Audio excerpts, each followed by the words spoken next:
Action. Hey everyone, Coyote Peterson here. I have some really exciting news. The Coyote Pack is growing. We just hit 50,000 subscribers and it's all because of you. Yes, you, the audience. Keep sharing the videos because the bigger we get, the bigger the adventures get. Stick around. Question of the week is coming up next.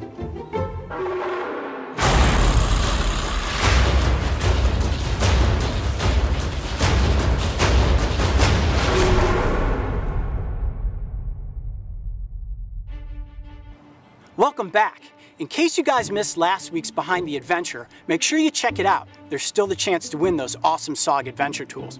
Now, I got some great questions this past week. The one that really stood out came in from Ray Wong, and Ray asks, "Hey Coyote and the crew, I've been wondering, how long does it take for you guys to produce one of your typical 10-minute episodes?"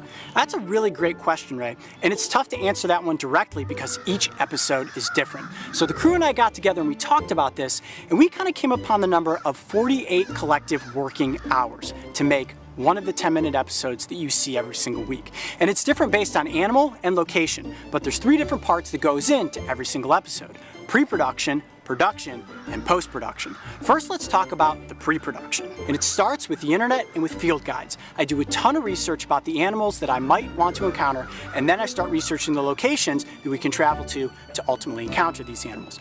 Once I figure out what animal it is we want to go after, we start booking our trip, and then production begins. Once we actually get on the ground in a location, it can take us days sometimes to find some of these animals. So it's me, it's Mark, it's Chance, it's Melissa, it's my wildlife biologist Mario, and we'll be out there 3, 4, 5 days trying to encounter as many animals as we can. So let's say we're in Arizona, we've put together a list of 15 different animals that we want to encounter. We're not going to see all 15 of these animals. We might see 5 of those animals, and then we might see 4 or 5 that we didn't plan on seeing. I've got to be ready for any situation and any animal at any point in time, which makes it challenging. Once we're there in the environment, and let's say it's a rattlesnake, and we've encountered the rattlesnake and I've caught the rattlesnake, the catch is obviously the most dangerous part.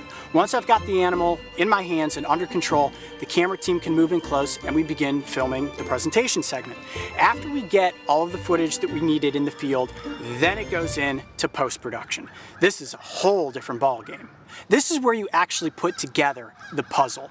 Now, when we come back from a trip, we have anywhere between, I don't know, maybe 40 and 50 hours worth of footage. Think about that, 40 or 50 hours worth of footage that breaks down into these little 7 to 10-minute segments. So we begin sifting through all of it, finding the best shots, finding the takes that I don't mess up on, and piecing them together. Then comes the sound effects, then comes the music, then comes the color correction, and ultimately we have a finished episode that we get to upload to YouTube for everyone out there to enjoy.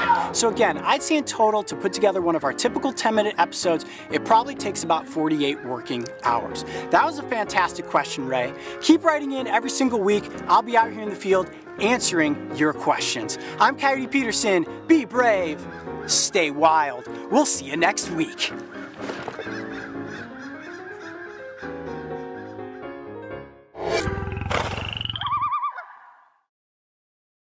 So for me, this is going to be one heck of an experience. Even though it's a bear that's been raised in captivity for educational purposes, he's an ambassador for his species. It is still a grizzly bear and deserves an incredible amount of respect. And I can see it right over my shoulder here, and it is big.